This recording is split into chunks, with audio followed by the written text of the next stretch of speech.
चलिए विद्यार्थी, आज हम लोग देखेंगे निरक्षीय स्थिति में चुंबक का चुंबकीय क्षेत्र। ये हमारे बिहार बोर्ड में 5 नंबर के लिए एक क्वेश्चन आता है। तो अगर 5 नंबर के लिए आता है तो थोड़ा सा हम लोग विशेष ध्यान दे करके इसे क्या करेंगे, समझने का प्रयास करेंगे। इस चीज को समझने के पहले, इसके पहले वीडियो में था, यहाँ पे लिखा है निरक्षीय, उसमें था अक्षीय। थोड़ा सा समझने के प्रयास करेंगे। अक्षीय का मतलब होता है कि जो बिंदु P देख रहे हैं इस रेखा पर होता है, और निरक्षीय का मतलब होता है कि इस रेखा के लंबवत कहीं किसी बिंदु पर P होता है। अक्षीय का मतलब इस अक्ष पर बिंदु P का होना, और निरक्षीय का मतलब होता है इस अक्ष के अलावा लंबवत कहीं होना। तो देखिए, ये अक्ष के अलावा लंबवत यहाँ पे है।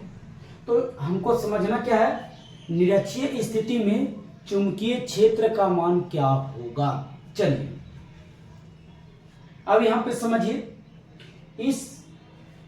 इसे व्यंजक प्राप्त करने में इस फिगर को यदि आप समझ लेते हैं तो समझ जाइए कि पूरा कॉन्सेप्ट इस फिगर में ही छिपा हुआ है। तो चलिए पहले हम फिगर को समझते हैं, ध्यान देंगे। देखेंगे बेटा, ये एक चुंबक है जिसका ध्रुव S माइनस और जिसका दूसरा ध्रुव A प्लस। ये दोनों ध्रुव के बीच की लंबाई 2L। यदि इस चुंबक के मध्य बिंदु O हो तो यहां से यहां तक इसकी लंबाई L होगा, और यहां से यहां तक लंबाई L होगा। आगे बढ़िए, यहां से R दूरी पर ये बिंदु P होगा जहां पे हमें चुंबकीय क्षेत्र का कल्पना करना होगा। आगे बढ़िए, ये जो P होगा ये प्लस होगा, तो यहां पे जब प्लस होगा तो ये क्या है, माइनस है, तो जाहिर सी है इसको क्या करेगा, अपनी ओर आकर्षित करेगा। यानी इसका जो डायरेक्शन होगा वो इस दिशा में होगा, एस की ओर। आगे बढ़िए, ये प्लस है और ये प्लस है, तो इसका जो डायरेक्शन होगा वो देखो इस दिशा में होगा। यानी ये भी प्लस, ये भी प्लस, और यहाँ पे है तो इसको अपने से दूर हटाएगा ना, क्योंकि हम जानते हैं समान आवेश में प्रतिकर्षण और विसमान आवेश में आकर्षण होता है। तो ये भी प्लस और ये भी प्लस, तो अपने से दूर हटाएगा। ये माइनस, ये प्लस, ये अपने से क्या करेगा, दूर, अपने से क्या करेगा, नजदीक, आपस में क्या करेगा, खींचेगा। तो अब देखिए, यहां से देखा जाए तो ये एक इसके समानांतर एक मैंने रेखा खींचा। अब आपको लग रहा होगा कि रेखा क्या है, और यहां पर लिखा BN और एरा पर लिखा BS। इसका मतलब है BN ध्रुव के कारण चुंबकीय क्षेत्र, S यानी BS ध्रुव का चुंबकीय क्षेत्र। यानी यहां पर हम BN भी निकालेंगे और BS निकालेंगे, और इसको हम क्या करेंगे, टोटल चुंबकीय क्षेत्र में क्या करेंगे, जोड़ेंगे। उसी तरीका से अगर ये देखा जाए तो इस पर यहाँ पे लंब डाला गया है और ये इस पर लंब डाला गया है। इसका डायरेक्शन ये होगा और इसका डायरेक्शन देखिए ये होगा, ध्यान देंगे। तो ये अगर दिखा जाए तो ये लंब होगा तो समकोण होगा, ये भी लंब होगा तो समकोण होगा। आगे बढ़िए, अगर यहां देखा जाए तो ये न्यूनकोण होगा, तो इसको मैं अल्फा मान लेता हूं और इसको मैं अल्फा मान लेता हूं। अब यहाँ की जो कोण देखा जाए, ये मान लेते हैं थीटा, और इसका कोण देखा जाए तो ये थीटा मान लेते हैं। याद रखेंगे ये थीटा बराबर क्या होगा, अल्फा। दूसरी बात क्या होगा, यहाँ पर ये देखेंगे, ये जो BN होगा वो BS के इक्वल होगा, क्योंकि दोनों ध्रुव है।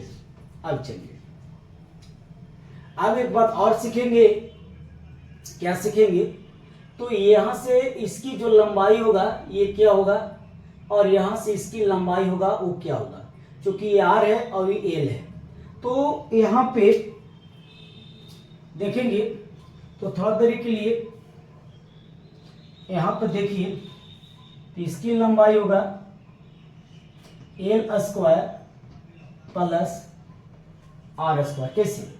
ये भी तो लंब है तो ये कर्ण होगा। तो कर्ण बराबर फॉर्मूला होता है रूट अंडर लंब स्क्वायर प्लस आधार स्क्वायर। अगर यहाँ पे देखा जाए तो हम ये चीज को हम पढ़ा था, कर्ण बराबर रूट अंडर लंब स्क्वायर प्लस आधार स्क्वायर। तो कर्ण क्या होगा? तो यहाँ हो जाएगा एन पी बराबर क्या होगा?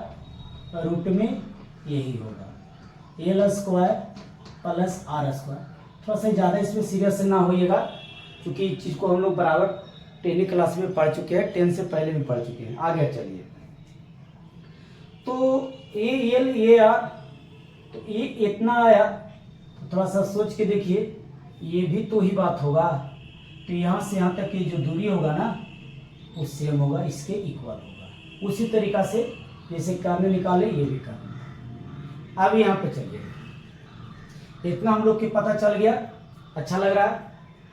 अब इस त्रिभुज की बात करिए तो ये आधार है, इस त्रिभुज का ये आधार है और इस त्रिभुज का ये आधार है, और इस त्रिभुज का ये लंब है और इस त्रिभुज का ये लंब है। तो एक बार यहाँ लंब निकालेंगे इस त्रिभुज में और इस त्रिभुज में लंब निकालेंगे, ठीक। इस त्रिभुज में आधार निकालेंगे और इस त्रिभुज में भी हम क्या करेंगे? आधार निकालेंगे।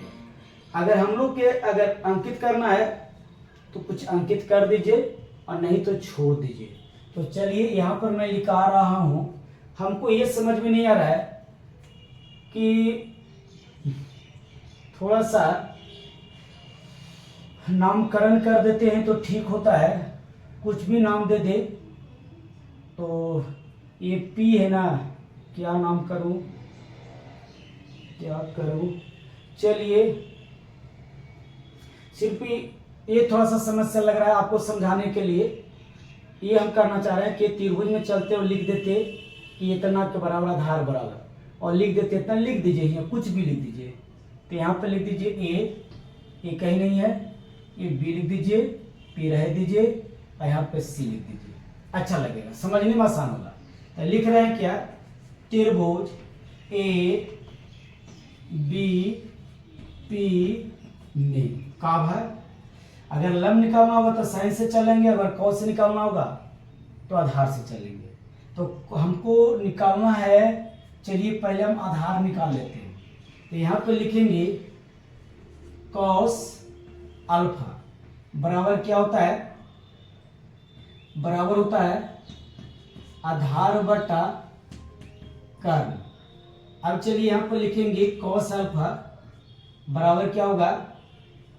आधार कुछ नहीं दिया हुआ, रह दीजिए कर्ण। इस त्रिभुज में चल रहे हैं तो कर्ण क्या होता है? बी एन होता है। इसके नीचे 1 मान लीजिए, तो यहाँ पर ये होगा आधार बराबर हो जाएगा बी एन और ये हो जाएगा कॉस अल्फा। चलिए तो मिल गया। अब यहाँ पर थोड़ा सा सोचिए, उसी तरीका से लिखेंगे त्रिभुजीरा में। चलिए बी पी सी में का है, तो कॉस अल्फा बराबर क्या होगा? ये भी आधार बट्टे क्या होगा? आधार बट्टे होगा ये भी कर्ण। तो यहाँ पर देखिए कॉस अल्फा आधार रह दीजिए बटा कर्ण की बात करते हैं, इसका कर्ण क्या होगा? बी एस होगा, बी एस होगा। अब यहाँ पर चलिए, तो ये जो आधार निकाल रहे हैं वो क्या होगा? तो होगा बी एस कॉस अल्फा। अब चलो ये निकाल लिया, क्योंकि ये आधार निकला तो यही निकला ना, बी एन और बी एस। आगे बढ़िए, क्या दिखाई दे रहा है आप लोग के? जी हाँ, दिखाई दे रहा है। अब यहाँ पे अब हम क्या करते हैं से देखिएगा, अब यहां से निकालते हैं ये लंब, तो फिर जैसे इसमें निकाले उसी तरीका से इसमें निकालेंगे। लिखेंगे त्रिभुज, सेम लिखेंगे ए बी पी में, ए बी पी में कब है? तो साइन अल्फा बराबर क्या होता है? लंब बटा कर्ण, यानी साइन अल्फा बराबर क्या होगा? लंब, लंब को लंब रह दिए, चूंकि हमको लंब निकालना है, ये निकलेगा, ये निकलेगा, वही ये होगा, तो क्या मिलेगा? लंब बराबर, तो लंब बराबर मिल जाएगा बाबू, कर्ण कितना है? इस त्रिभुज का कर्ण क्या है? बी एन, हम बी एन देंगे, तो लंब बराबर मेरे को मिल जाएगा क्या? B N sine alpha. आगे बढ़िए, ये हम इसका मान भरेंगे, ध्यान देते चलेंगे। पुनः त्रिभुज बी पी सी में क्या लिखेंगे? साइन अल्फा बराबर लंब बटे क्या होता है? कर्ण, यानी साइन अल्फा ये लंब के लंब रहेगा और कर्ण क्या हो जाएगा? इसमें देखिए हो जाएगा बी एस। तो चलिए, ये लंब बराबर क्या होगा? B S sine alpha. अब थोड़ा सा ध्यान देने की बात है, ये आधार निकाले तो देखिए आधार आ गया ये वाला, क्योंकि इसका आधार ये था और इसका आधार ये था, तो दोनों का आधार यहाँ पे निकला, तो एक का आधार ये हो गया, एक त्रिभुज का आधार ये हो गया और इस त्रिभुज का आधार ये हो गया। अब ये जब लंब है तो ये लंब निकला, तो इसके लिए जब निकालेंगे तो ये वाला चलेगा, तो ये वाला हो गया। अगर देखा जाए तो यहाँ मान भर सकते हैं, यहाँ मान भर दीजिए और यहाँ मान भर दीजिए, तो और इसमें यहाँ पर ही निकला, एन वाला मान यहाँ रहेगा, यानी B N cos theta, B N cos theta, और यहाँ होगा बी एस कॉस थीटा, ये यहाँ होगा, और यहाँ होगा B N sine theta, B N sine theta और बी एस साइन थीटा, यानी दूसरा का जो डायरेक्शन है ना, ये एक दूसरे के क्या अपोजिट है। ध्यान दें, इसका डायरेक्शन एक दूसरे के अपोजिट है, तो दोनों का जो जगह, दोनों का मान अगर इक्वल होगा तो एक दूसरे के क्या करेगा? समाप्त कर देगा, यानी ये जीरो बच जाएगा। लेकिन फिर मैं समझाना चाह रहा हूँ, इसका जो लंब निकलेगा इसका होगा और इसका जो लंब निकलेगा तो इसका होगा। इसका लंब निकाले तो देखिए यही था ना, तो थोड़ा देर के लिख सकते हैं, लेकिन थोड़ा सा फिगर गंदा हो जाएगा। अगर समझ रहे हैं तो ठीक है, और नहीं समझ रहे हैं तो ये अंकित करता हूँ, तो यहाँ पर लिखूंगा बी एन साइन थीटा, और इसके पास आऊंगा ए वाला, तो क्या लिखाएगा? ये होगा, ये होगा बी एस साइन थीटा, इतना याद रखेंगे, ठीक है। चलिए अब देखिए, थोड़ा सा मैं रब करता हूँ, आप लोग किताब बने रहेंगे तो ये चीज़ को थोड़ा सा आप अच्छा तरीके से समझ गए होंगे।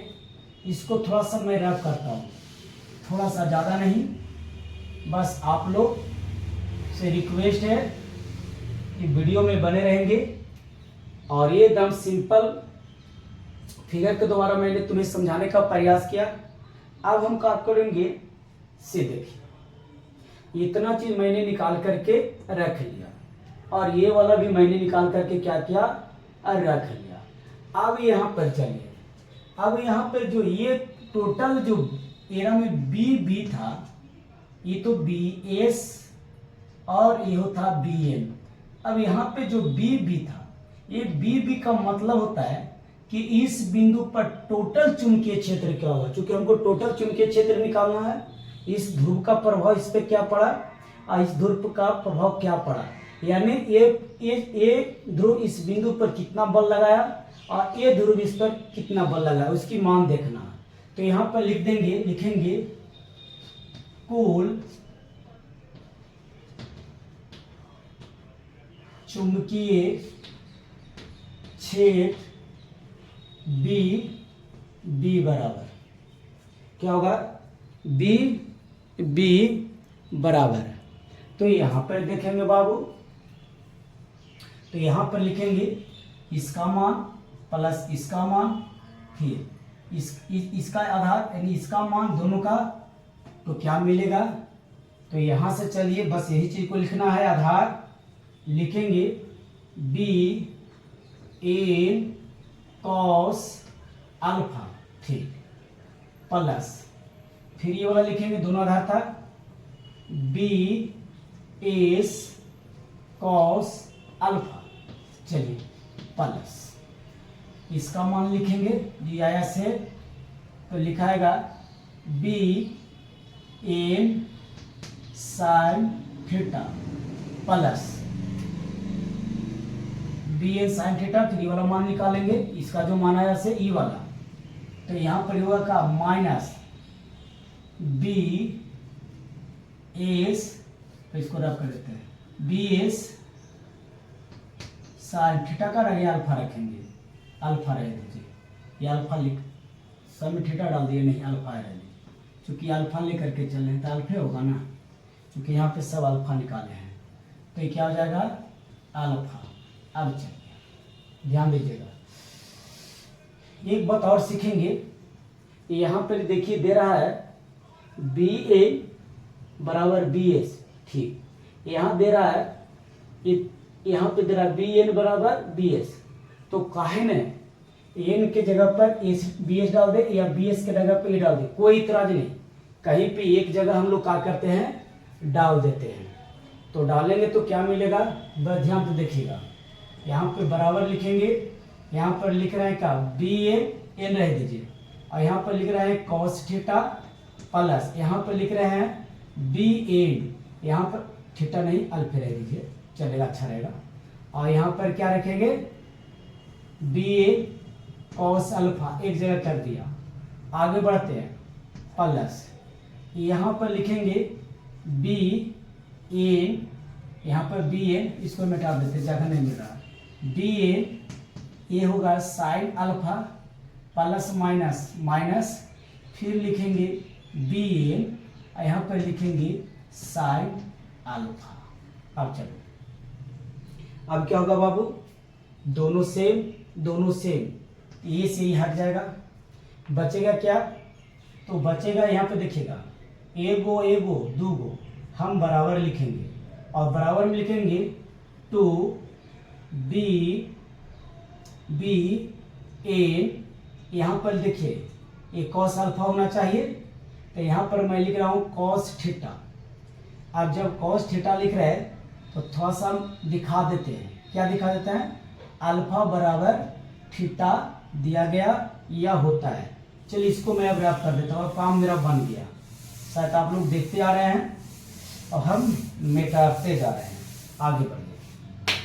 चलिए अब हमें क्या करना है, इसका मान बस भर देना है, तो क्या मिलेगा, ध्यान देंगे, 2 लिखेंगे इनटू इसका जो मान होगा, चुंबकीय क्षेत्र का मान प्रूफ किए हैं, ये होता है μ0/4 पाई।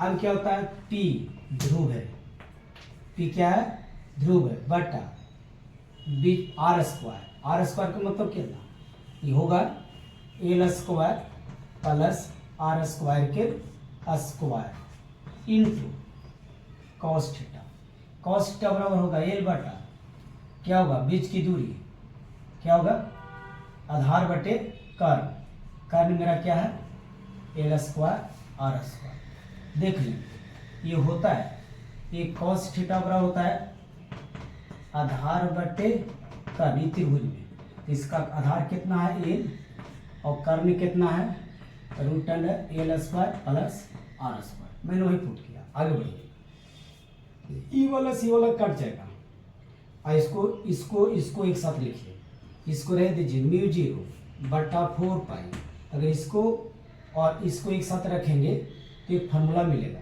तो मैं लिख रहा हूँ 2a, द्विध्रुव यहाँ से यहाँ तक की लंबाई 2a इंटू P ध्रुव बटा, अगर ये कट गया तो मिलेगा क्या, L square plus R square into थोड़ा सा देंगे, ये रूट को हटाएंगे तो मिलेगा L स्क्वायर, फिर क्या मिलेगा R स्क्वायर की पावर 1/2, यही मिलेगा। आगे बढ़े, दिखाई दे रहा है नीचे, इतना के बराबर होता है M, हम पढ़े थे वैद्युत द्विध्रुव आघूर्ण। तो यहाँ पे क्या लिखेंगे μ0/4 और यहाँ पर हम m कर दें बटा, ये आधार से रहता है तो पावर जुड़ता है, इसका पावर 1 है तो 1 और 1.5 आधा, एक और आधा जोड़ेंगे तो 1.5 होगा, तो ये हो जाएगा l² + r² इंटू ये हो जाएगा कितना 3/2। आगे बढ़िए, लिखा है यदि l का मान r का मान काफी बड़ा होगा l से तो क्या मिलेगा। अब यहाँ पर देखिए क्या मिलेगा से, तो यहाँ मिलेगा Vb बराबर क्या मिलेगा, तो यहाँ मिलेगा μ0/4 है ना। यहाँ देखिए यहाँ डायरेक्ट होगा m बटा, यहाँ पे देखिए l का मान बहुत छोटा है नगण्य तो खाली r बचेगा, तो यहाँ बचेगा का r² इंटू ये बचेगा 3/2। इसको ब्रैकेट को हटाइए, तो ब्रैकेट घटाएंगे तो इसी क्या हो जाएगा कट जाएगा, तो Vb क्या मिलेगा, Vb बराबर हो जाएगा का यानी μ0/4 इंटू क्या हो जाएगा m/r क्यों बच जाएगा क्यों रह जाएगा। यही था हम लोग का व्यंजक निरक्षीय स्थिति में, इसको आप ध्यान से सोल्व कर लेंगे। और 5 नंबर के लिए मैं पहले ही बता चुका हूँ बोर्ड के दृष्टि से होता है। ठीक है, मैं अगला वीडियो मिलूंगा, तब तक के लिए धन्यवाद।